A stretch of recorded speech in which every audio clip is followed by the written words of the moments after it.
రెండెర్ర పిల్లలు బాగున్నారా? నిన్నటి కథ నచ్చిందా? మరి నేను చెప్పే కొత్త కొత్త కథలు వినడానికి నా ఛానల్ని సబ్స్క్రైబ్ చేసి లైక్ చేయండి. మీరు నా ఛానల్ని సబ్స్క్రైబ్ చేసి కథలు వింటే నాకు ఎంతో హుషారుగా ఉంటుంది కదర్రా. సరే ఈరోజు మన కథలోకి వెళ్ళిపోదామా? ఈరోజు మన కథ మంచి ఉపాయం. తులసమ్మ మెడలో ఉన్న 10 కాసుల గొలుసు కాస్త బావిలో పడిపోయింది. అది 100 అడుగుల లోతు బావి. అందులోకి దిగేవాళ్ళు చాలా కొద్దిమంది ఉన్నారు. తులసమ్మ బావిలో చేద వేసి మునిగిందో లేదో అని తొంగి చూస్తుంటే కుక్కాం ఊడిన గొలుసు బావిలో పడింది. బావిలో దిగగల వాళ్లను తీసి పెట్టమంటే గొలుసు విలువ తెలిసి 10 రూపాయలు ఇస్తావా అని బేరాలకు దిగారు. ఇంతలో రంగన్న అటుగా వచ్చాడు. వాడు దొంగతనాలు చేస్తాడని అందరికీ తెలుసు, కానీ ఎన్నడూ పట్టుబడలేదు. వాడికి వినపడేటట్టుగా తులసమ్మ తన గొలుసు సంగతి చుట్టూ ఉన్న వాళ్లతో విశదంగా చెప్పింది. తనకేమీ పట్టనట్టు రంగన్న సాగిపోయాడు. తులసమ్మ బావిలో దిగే వాళ్లను అవసరం లేదని పంపించేసింది. ఆ రాత్రి రంగన్న వచ్చి బావిలోకి దిగి గొలుసు తీసుకుని పైకి వచ్చిన మరుక్షణం ఇంటి వెనుక దాగిన 10 మంది మనుషులు వచ్చి వాణ్ణి పట్టుకుని గొలుసు తీసుకుని తులసమ్మకిచ్చి వాణ్ణి కోత్వాలకు అప్పగించారు. కానీ ఖర్చు లేకుండా తులసమ్మకు గొలుసు తిరిగి రావటమే కాక ఎవరికీ దొరకకుండా తప్పించుకు తిరుగుతున్న రంగన్నను పట్టించినందుకు అందరూ ఆమెను అభినందించారు. ఈరోజు మన కథ ఆశాపాతకుడు. కాశీ రాజ్యాన్ని పాలించే బ్రహ్మదత్తుడికి 2 కొడుకులు. తనకు అవసాన కాలం సమీపించగానే రాజు పెద్దవాడికి రాజ్యం ఇచ్చి చిన్నవాడిని సేనాధిపతిగా చేశాడు. తండ్రి తదనంతరం జ్యేష్ఠుడి పట్టాభిషేకానికి ఏర్పాట్లు జరిగినాయి. తీరా గద్దె ఎక్కే సమయాన అతడు నాకీ రాజ్యంతో పని లేదు, తమ్ముణ్ణి ఏలుకొని అంటూ వైరాగ్యంలో పడ్డాడు. అతడు కాశీరాజ్యం విడిచిపోయి ఎక్కడో దూరాన ఉండే ఒక సామంత రాజ్యం చేరుకున్నాడు. అక్కడ ఒక ధనికుడి ఇంట కొలువుకు కుదురుకొని కాయా కష్టంతో కాలక్షేపం చేయసాగాడు. కొంతకాలానికి కాశీరాజ్యం నుండి కొందరు ఉద్యోగులు భూములు తనిఖీ చేసి పన్నులు విధించే పని మీద ఆ రాజ్యానికి వచ్చారు. వారు ధనవంతుని ఇంట ఉన్న రాజకుమారుణ్ణి ఆనవాలు పట్టి అతని పట్ల భక్తి చూపారు. ఈ సంగతి తెలియగానే ఆ ధనవంతుడు రాజకుమారుని వద్దకు వచ్చి కాశీరాజైన మీ తమ్ముడికి జాబు వ్రాసి నాకు పన్నులు తగ్గేట్టు చూడవలసింది అని కోరాడు. రాజకుమారుడు అలానే చేశాడు. కాశీరాజు ఒప్పుకున్నాడు.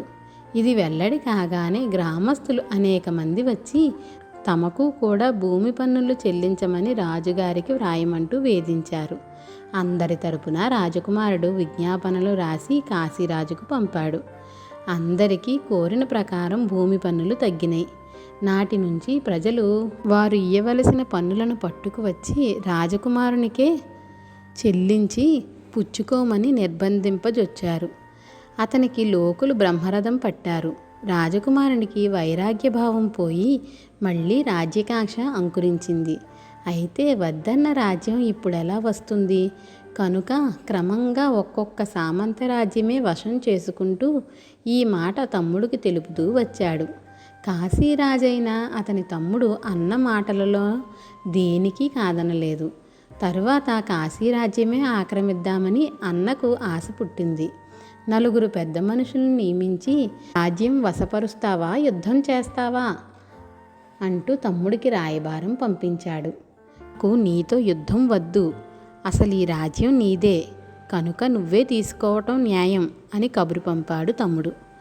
ఆ వెంటనే అన్న సింహాసనం అధిష్ఠించాడు. తమ్ముడు సేనాపతి పదవి అలంకరించాడు. పెద్దవాడు రాజ్యం ఆక్రమించాడే కానీ ఈ ఒక్క రాజ్యంతో అతనికి తృప్తి లేకపోయింది.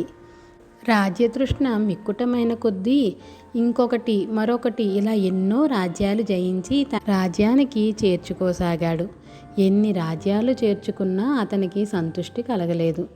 దేవేంద్రుడు భూలోక వ్యవహారాలన్నీ చర్చ చేస్తూ ఉండగా కాశీరాజ్యం సంగతి వచ్చింది. ఈ విషయంలో ఉపేక్షిస్తే భూలోకానికి హాని కలిగేట్టు తోచింది. అందుచేత పెద్దవానికి గట్టిగా బుద్ధి చెప్పాలనుకున్నాడు దేవేంద్రుడు. ఈ సంకల్పంతో దేవేంద్రుడు ఒక యువకుని రూపంలో రాజదర్శనానికి వచ్చాడు. ఒక చిన్న రహస్యం చెప్పిపోదామని వచ్చానన్నాడు. వెంటనే రాజు ఆ యువకుణ్ణి అమితోత్సాహంతో తన అంతఃపురంలోనికి తీసుకుపోయాడు. రాజా, నా ఎరుకలో ఒకచోట 3 నగరాలున్నాయి. అవి సమస్త సిరి సంపదలతోనూ గజతురగ పదాది బలాలతోనూ తొలతూగుతున్నవి. వాటిని నా శక్తి వల్ల నేనే జయించి నీకిస్తాను అంటూ ప్రోత్సహించాడు యువకుడు వేషంలో ఉన్న దేవేంద్రుడు. ఆశతో పరవశుడయ్యాడు రాజు.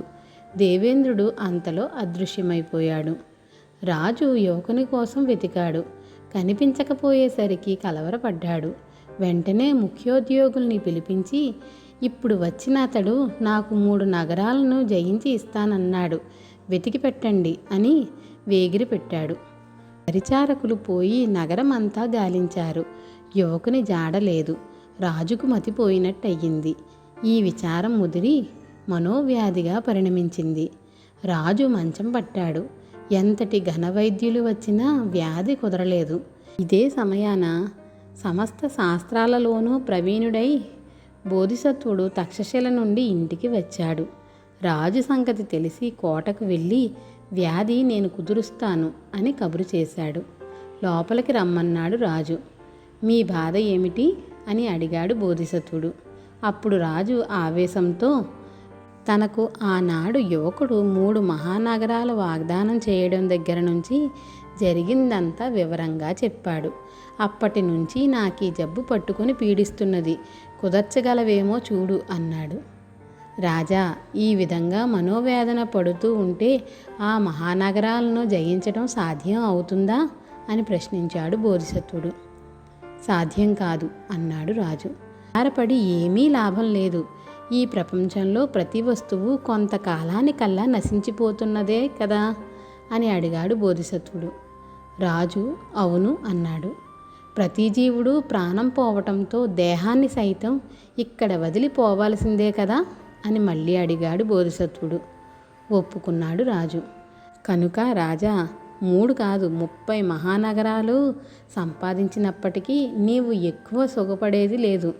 ఏదీ శాశ్వతం కాదు. ఆశ అనేది ఒక పెనుభూతం. దానికి అంతు లేదు. ఆశకు మానవుడు లొంగి ఉన్నప్పుడు ఇప్పుడు నీకు పట్టుకున్నలాగే మనోవ్యాధి పట్టుకు పీడిస్తుంది. దీని పీడ తప్పించుకోవాలంటే మనసులో కలిగే కోరికలను ఒక హద్దులో ఉంచాలి, దాటనీయరాదు. ఉప్పుకి సరిగ్గా సరిపడేట్టు చర్మకారుడు ఎలా చర్మం కోస్తాడో అలా జీవితంలో మనకు ఉపయోగపడేటంత వరకే కోరికల్ని అతిశయించనీయాలి. హద్దు దాటనీయొచ్చా?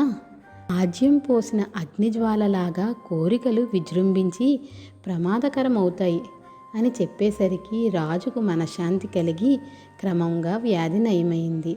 రాజు కోరిక పైన బోధిసత్వుడు మరెన్నో ధర్మబోధలు చేసి జీవితాంతం వరకు దేశికుడిగా రాజ్యపాలనలో అవసరమైన సలహాలు ఇస్తూ ఉండేవాడు. పిల్లలు, కథ నచ్చిందా? అయితే లైక్ చేసి షేర్ చేయండి, మరి అలాగే సబ్స్క్రైబ్ కూడా చేయండిరా. పిల్లలు, నా కథలు ఎలా ఉన్నాయో మీరు కామెంట్ల రూపంలో కూడా పెట్టండి. అలాగే మీరు ఎలాంటి కథలు వినాలనుకుంటున్నారో కూడా నాకు కామెంట్లలో పెట్టండి, సరేనా?